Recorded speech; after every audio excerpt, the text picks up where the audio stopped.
నిన్న దేశవ్యాప్తంగా జరిగిన 18వ పార్లమెంట్ ఎన్నికల సందర్భంగా జాతీయ స్థాయిలో అదేవిధంగా తెలంగాణ రాష్ట్రంలో జరిగిన ఎన్నికలు వచ్చిన ఫలితాలు వాటి మీద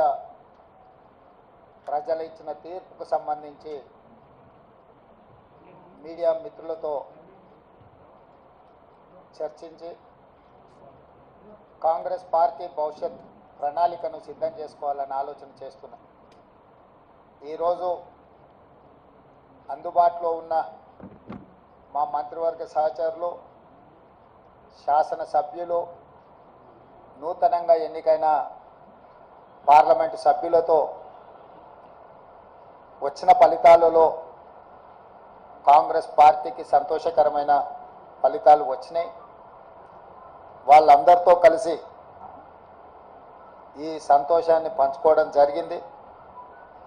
దేశవ్యాప్తంగా జరిగిన ఎన్నికల విషయంలో నాడు రాహుల్ గాంధీ గారు కన్యాకుమారి నుంచి కశ్మీర్ వరకు 150 రోజులు 4000 కిలోమీటర్లు సుదీర్ఘమైన పాదయాత్ర, ఆ తర్వాత మణిపూర్ నుంచి ముంబై వరకు వారి పర్యటనలు దేశవ్యాప్తంగా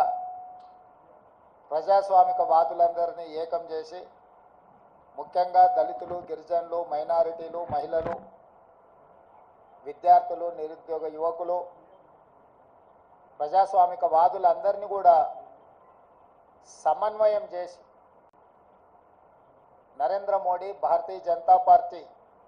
నేతృత్వంలో నడుస్తున్న ఎన్డీఏ ప్రభుత్వం ప్రజా వ్యతిరేక నిర్ణయాలను, పరిపాలన వైఫల్యాలను దేశస్థాయిలో ప్రచారం కల్పించి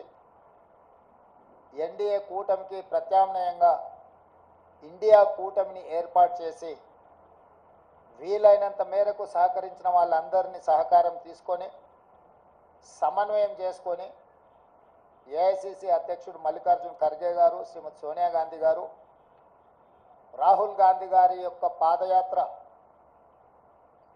సృష్టించిన ప్రభావాన్ని ప్రజలకు చేరవేయడం ద్వారా ఎన్నికలను నిర్వహించడం జరిగింది. ఈ ఎన్నికలలో మొదటగా తెలంగాణ రాష్ట్రంలో జరిగిన ఎన్నికలను మనం చర్చించుకొని ఆ తర్వాత జాతీయ స్థాయి ఎన్నికల మీద మనం విశ్లేషణ చేసుకుందాం. 2023 డిసెంబర్ 3 నాడు వచ్చిన ఫలితాలలో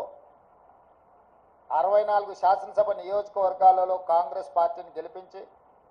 ఒక్క శాసనసభలో సిపిఐని